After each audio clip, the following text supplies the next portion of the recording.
جب بندہ سود پہ کام کرتا ہے نا وہ سست ہو جاتا ہے، وہ کاہل ہو جاتا ہے، وہ کاروبار کرنے کی جو چستی ہے، جو ایفرٹس ہے ختم.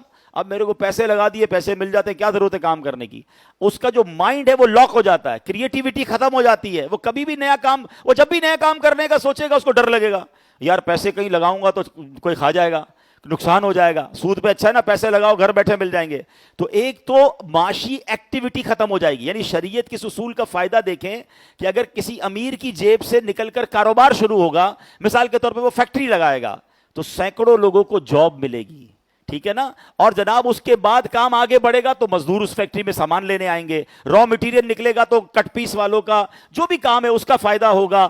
اب آپ غور کرتے جائیں کہ پیسہ مارکیٹ میں آ کر کاروبار میں لگے گا تو یہ سوسائٹی کے لیے بھی کتنا ضروری ہے، ہمارے معاشرے کے لیے کتنا ضروری ہے کہ امیر پیسے تو کاروبار سے بھی کمائے گا لیکن اس کے ساتھ سینکڑوں ہزاروں لوگ بھی کمائیں گے، کئی گھروں کا چولہا جلے گا. لیکن اس کا اگر سود کھانے کا ذہن ہے، وہ کروڑوں روپے کی فیکٹری لگانے کی بجائے وہ کروڑوں روپے حرام طریقے سے سود پہ رکھ دے گا. اب اس کو ہر مہینے پروفٹ تو مل گیا مگر وہ جو ہزاروں لوگوں کا چولہا جلنا تھا، وہ ہزاروں لوگوں کو روزگار ملنا تھا، وہ ختم ہو گیا. تو کیا خوبصورت اصول ہے شریعت کا. تجارت کو حلال قرار دیا، سود کو حرام قرار دیا تاکہ معاشرے میں پیسہ روٹیٹ ہو، لوگ ایفرٹ کریں، لوگ کاروبار کریں. تو ایک بڑا فالٹ سوسائٹی میں یہ کریٹ ہو جاتا ہے کہ جب لوگوں کا یہ مائنڈ سیٹ بن جاتا ہے کہ جناب سود پہ پیسے کھانے ہیں، اسی لیے اس کو حرام جہنم میں لے جانے والا کام قرار دیا گیا. ایک وجہ اس کی یہ بھی ہے. اچھا، ایک اور بڑی پیاری حکمت علماء نے بیان کی کہ جب بندہ سود کا کام کرنا شروع کر دیتا ہے نا وہ بے رحم ہو جاتا ہے.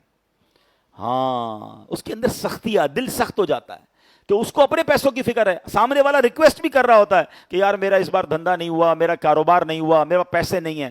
بھائی جان مجھے کوئی فرق نہیں پڑتا، مجھے میرا اماؤنٹ چاہیے، مجھے میرا نفع چاہیے. بے رحم. اچھا، پھر جب سود کا کام کرے گا اتنا سخت دل ہو جائے گا کہ وہ کبھی قرضہ نہیں دے گا. اب جب آپ کو پیسوں پہ پیسے ہی مل رہے ہیں، اب کوئی آ کے مثال کے طور پہ غریب رشتہ دار کہتا ہے بچی کی شادی ہے 2 لاکھ روپے دو، اس کا تو دماغ چلنا شروع ہو جائے گا 2 لاکھ پہ تو مہینے کے اتنے بچتے ہیں، اس کو دوں گا تو مجھے نہیں بچیں گے. یا تو پھر اس کو بھی کہے گا 2 لاکھ دوں گا تم مجھے کتنا دو گے. اللہ کے بندے، پھر قرض کدھر گیا، مدد کدھر گئی، رحم دلی کدھر گئی. اس کا ایک خطرناک جو کانسیکوینسز ہے کہ سود کا کام کرنے والا بے رحم ہو جاتا ہے، وہ ہر قرضے میں بھی نفع مانگ رہا ہوتا ہے.